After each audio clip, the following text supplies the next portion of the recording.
어제 우리는 좀 씁쓸한 이야기를 보았죠. 요아스가 갑자기 돌변해서 하나님을 배반하고 그리고 비참한 최후를 맞는 요 장면을 함께 보았습니다. 왜 이렇게 되었었을까 했을 때 이거는 어디까지나 굉장히 정치적인 이유였다라고 알고 있죠. 왜냐하면은 그의 일종의 대부격인 여호야다, 그 제사장의 손에서 해서 자랐기 때문에 제사장 그룹 혹은 선지자 그룹으로부터 어떻게 보면 정치적인 독립을 하고 싶었고, 그렇기 때문에 오히려 성전을 경시 여기고 그리고 다른 신을 혹은 다른 이방신을 받아들이는 이런 안타까운 일을 했기 때문에 결국 그 끝에 전쟁, 배신, 이것으로 끝나게 되는 모습을 이제 보았습니다. 그래서 제가 어제 그랬죠. 넘지 말아야 될 선이 항상 있다고. 그 얘기를 어제 함께 나눴는데요. 그 후에 오늘 말씀에 보니까요, 아마샤라는 왕이 이거 요아스의 아들이겠죠? 왕위에 오르게 됩니다. 그의 왕위가 오를 때에 25세라고 얘기하는데 1절을 보면은 이 사람에 대해서 이렇게 얘기합니다. 어머니가 여호야단인데 예루살렘 사람이었다. 한마디로 이제 요아스의 정치적인 독립 때문에 이루어진 이 정국이 또 다시 또 변한 거예요. 그래서 친 제사장적으로 또 친 이제 선지자적으로 이렇게 좀 변하게 된 것 같습니다. 그래서 이러한 삶을 그러면은 이 아마샤라는 사람이 제대로 살았을까? 성경은 재미있게 기록을 하고 있는데 우리 함께 2절의 말씀을 같이 한번 읽어보도록 하겠습니다. 시작.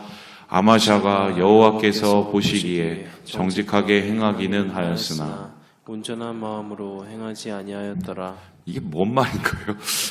정직하게 행하기는 했어요. 겉으로 볼 때는 괜찮게 잘했네, 말씀대로 잘 살았네 라고 보는데 그거는 겉에 것이고 속은 뭐예요?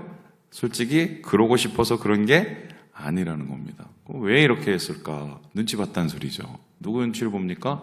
일단은 자기 아버지가 반란으로 목숨을 잃었기 때문에 그 눈치를 봤을 것이고, 어쨌든 여호야다라든가 그 사람의 그 족속들, 스가랴는 죽었지만 제사장들 이제 눈치를 본 거죠. 그를 따르는 사람들의 눈치를 본 겁니다. 그래서 막 하거나 자기가 스스로 뭔가를 하기보다는 어떻게 보면 제한된 정치적 상황 속에서 제한된 통치를 이제 거둘 수밖에 없었다, 이렇게 해석을 하게 됩니다. 그렇다면 정확하게 말하면 진짜가 아닌 거예요. 진짜 하나님을 따르고 싶어서 100% 따르고 싶어서 한 것도 아니고, 정직하게 행하고 싶어서 진짜 마음에서 우러나온 마음에 그렇게 한 것도 아니라는 겁니다. 자, 그럼 질문이요. 이렇게 진짜 진심을 가지고 한 게 아닌데, 그렇다면 이거를 하나님께서는 어떻게 보셨을까요? 이걸 아셨음에도 불구하고 하나님은 이러한 아마샤를 통해서 어떻게 역사하셨을까? 오늘 이 질문을 던져보는 겁니다. 이게 굉장히 중요한 게 뭐냐면, 우리도 진심으로 뭔가를 하려고 하지만 때로는 눈치 봐서 온전히 100% 하나님 앞에 그렇게 보이지 않을 때가 많이 있지 않습니까? 그럴 때 어떠한 모습으로 하나님은 우리를 바라보실까라고 얘기하는데, 아주 쉽게 결론부터 얘기하면 그냥 케이스 바이 케이스입니다. 건 대 건이에요. 하나님이 한 건에 대해서 어떻게 하시는가를 보고 거기에 대해서 응답을 하십니다. 또 다른 모습을 보고 또 거기에 대해서 응답을 하십니다. 왜냐하면 진심이 아니기 때문에 그러한 과정을 통해서 아마샤의 마음을 시험하고 또 아마샤를 뭔가 좋은 방향으로 이끌기 위해서 하나님께서 그렇게 하시는데, 자, 그러면 어떻게 이게 나타났는가? 우리 함께 4절의 말씀을 같이 한번 먼저 읽어보도록 하겠습니다. 시작. 그들의 자녀들은 죽이지 아니하였으니 이는 모세의 율법책에 기록된 대로 함이라. 곧 여호와께서 명령하여 이르시기를 자녀로 말미암아 아버지를 죽이지 말 것이요 아버지로 말미암아 자녀를 죽이지 말 것이라.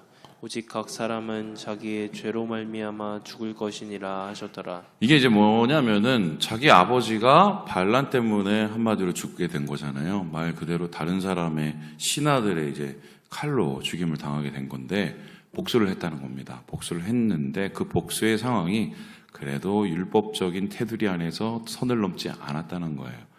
여러분, 이제 정조를 한번 생각해 보죠. 우리가 정조대왕이라고 하는 것 중에 하나가 정조가 좋은 정책을 펼치고 또한 정조가 어떻게 보면은 그 당시에는 정말 그 개혁 군주라고 얘기하죠. 나라를 좀 제대로 만들어 보려고 노력을 했죠.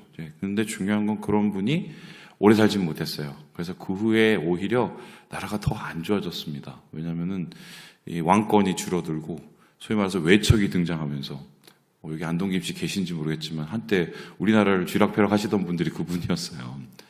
근데 이제 정조가 우리가 다 좋은 일만 했느냐? 사실은 그런 건 아닙니다. 여러분 화성 아십니까? 화성? 화성시? 예, 수원에 있지요. 그 화성을 누가 만드는지 아십니까? 정약용 선생님이 만들었습니다. 다산. 그럼 정약용 선생님이 돈이 어디서 있어서 그걸 만들었겠어요? 정조대왕님께서 이거를 이제 제공해 주신 거죠. 그러면 화성을 한번 가보시면 아는데 되게 잘 만들었어요. 그 당시에는 뭐 기중기라고 그래서 굉장히 뭐 이렇게 첨단 기술을 가지고 그걸 만들었거든요. 왜 그걸 만들었을까요? 여러 가지 이유가 있는데 가장 대표적인 이유는 아버지 때문에 만들었어요. 이 정조 아버지가 사도세자 아닙니까? 이 사도세자가 그 당시에 소위 말해서 비참한 최후를 맞이했죠. 그리고 이 정조 대왕은 계속 꼬리표가 달려 있었었는데 저 사도세자 아들이야. 한마디로 그냥 비운의 군주가 될 뻔했던 사람.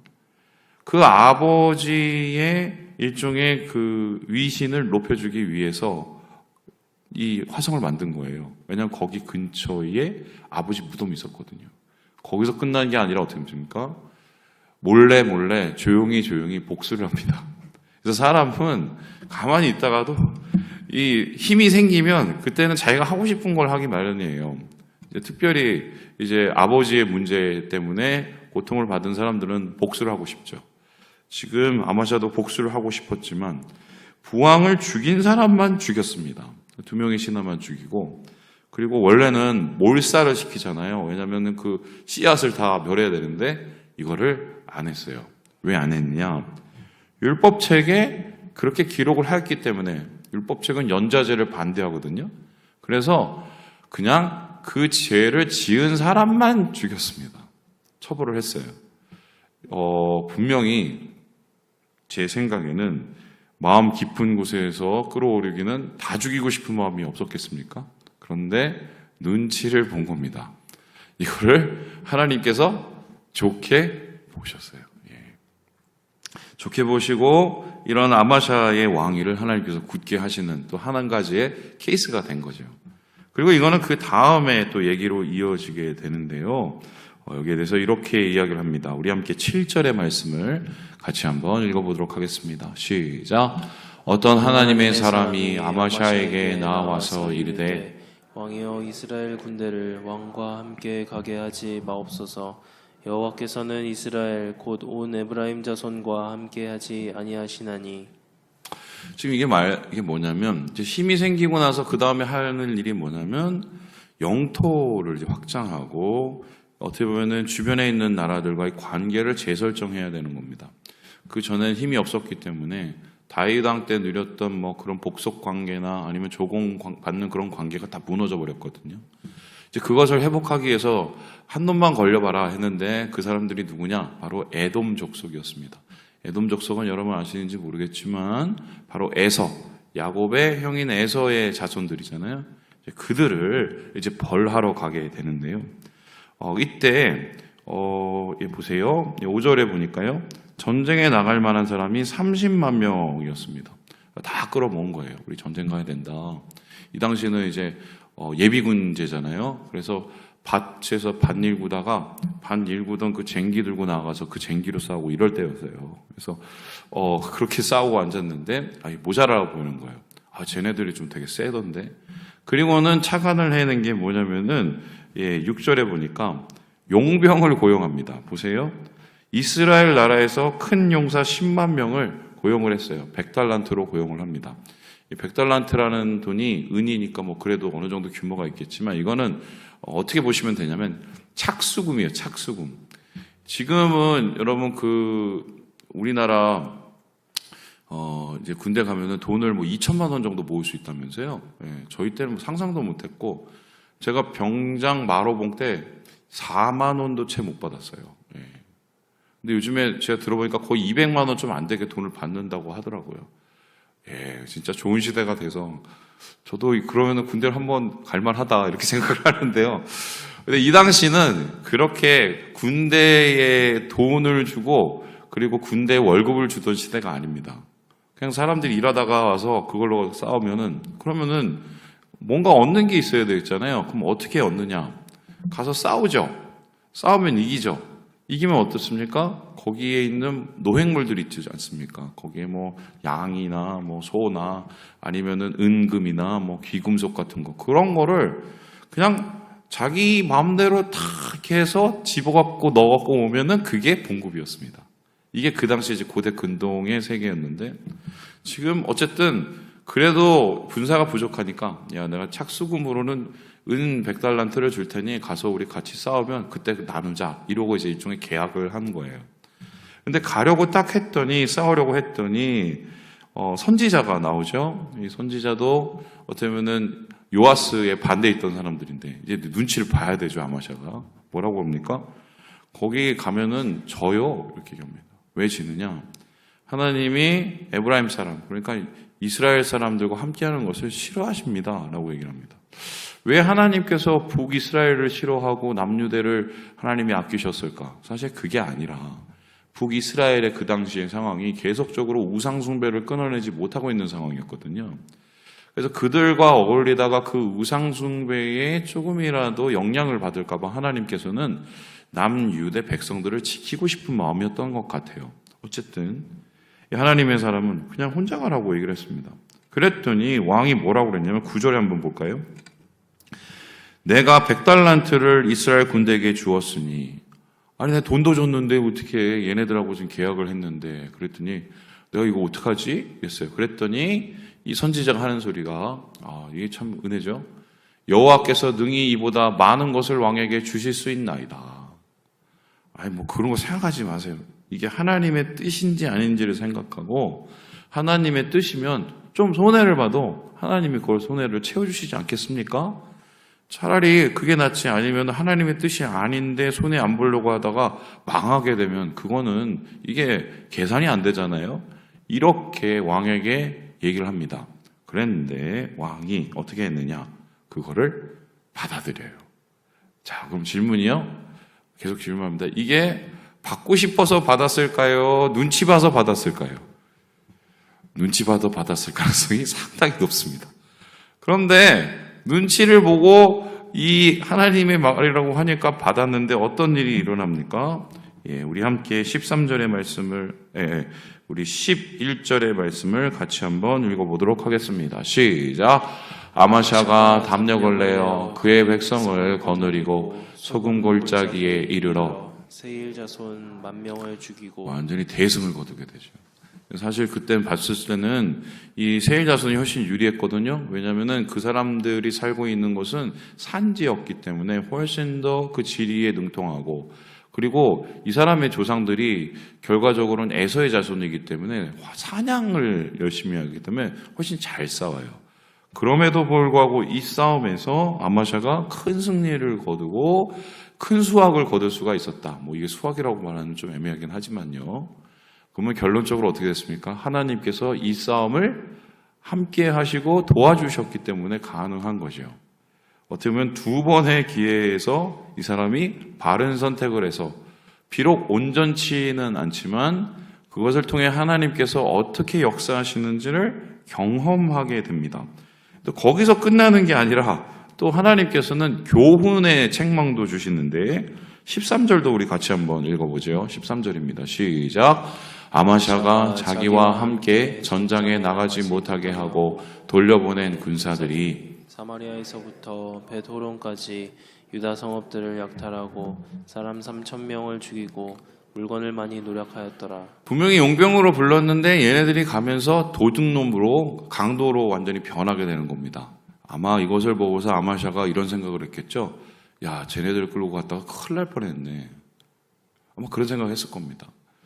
한마디로 이것을 통해서 영적인 경험치를 쌓아 나가는 것. 이게 이제 하나님께서 아마샤를 다루시는 방법입니다.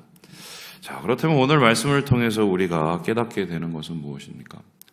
이게 뭐 좋은 얘기는 아니지만 신용이라도 순종하면 복을 받아요. 신용이라도 하나님의 뜻대로 뭔가를 눈치라도 좀 보면 복을 받습니다. 네. 왜냐하면은 우리가 말하는 그 경외라는 말이 있지 않습니까? 하나님을 경외하는 것이 모든 지혜의 근본이지 않습니까? 근데 그 경외의 가장 기본적인 감정은 뭐냐면 두려움이잖아요. 그럼 두려움을 다른 식으로 표현하면 뭐냐? 하나님 눈치 보는 거예요. 물론 그것을 감사하는 마음으로 우리가 마음속에서 우러나오는 마음으로 하나님을 경외하면 그것만큼 좋은 것이 없겠으나 하나님께서는 그렇게 눈치라도 보면서 신용이라도 하면은 그것을 통해서 우리에게 복된 길로 인도해 주시기를 원하신다. 이게 우리가 오늘 말씀을 통해서 갖게 되는 첫 번째 영적인 교훈입니다. 그래서 여러분에게 권면하고 싶은 거는 중요한 일 할 때도 그렇지만 삶 속에서 어떤 하루하루의 선택을 한번 하나님께 순종하는 신용을 한번 해보세요. 하나님, 제가 오늘 누구를 만나려고 하는데 어떻게 할까요? 하나님, 제가 오늘 어떤 일을 경험하려고 하는데 어떻게 할까요? 비록 그게 짜여진 스케줄과 짜여진 방향으로 갈지라도 하나님의 음성을 경청하고 순종하려는 신용을 하는 것과 그것을 하지 않는 것은 이렇게 큰 차이를 낳을 수 있다. 이것을 오늘 말씀 속에서 첫 번째 우리가 깨닫게 되는 교훈입니다. 두 번째는 어떤 교훈을 깨닫게 되냐면요. 하나님의 입장인데요. 저 같으면 이렇게 속하고 겉하고 다르고 어떻게 보면은 계속 눈치나 보고 앉았고 그리고 여러 가지 재고 있는 이런 아들내미가 있으면 기분이 되게 상당히 나쁠 것 같아요. 그리고 만일에 저하고 같이 동역하는 만일에 그런 교육자들이 이런 생각을 가지고 있으면 제가 봤을 때는 쟤는 나랑 같이 못 가겠네 아마 이런 생각을 할 것 같습니다. 그런데 하나님은 그렇게 안 하세요. 신기하죠? 일단 저 같진 않아요. 왜 그러실까? 못난 놈도 고쳐 쓰시려고. 그게 우리 하나님의 마음입니다. 사실 우리가 하나님 보시기에 저부터도 얼마나 참 못나고 못된 모습을 많이 보였는데 포기를 안 하시잖아요. 오히려 그런 여러 가지의 경험과 상황을 통해서 우리를 가르치시려는 그 열심을 보이시지 않습니까? 오늘 아마샤의 모습을 통해서 바로 하나님의 그러한 마음, 열심, 또 그것 속에서 하나님께서 나타나시는 그 큰 하나님의 인자하심, 그게 무엇인지 다시 한번 고민해 보게 되는 겁니다. 말씀을 마칩니다. 우리 사랑하는 여러분, 주님께서 우리를 그렇게 붙잡고 계십니다. 오늘 하루 주님과 함께 동행하시면서 순종의 많은 축복을 받으시는 우리 모든 형제 자매들 되시길 주님의 이름으로 축원합니다.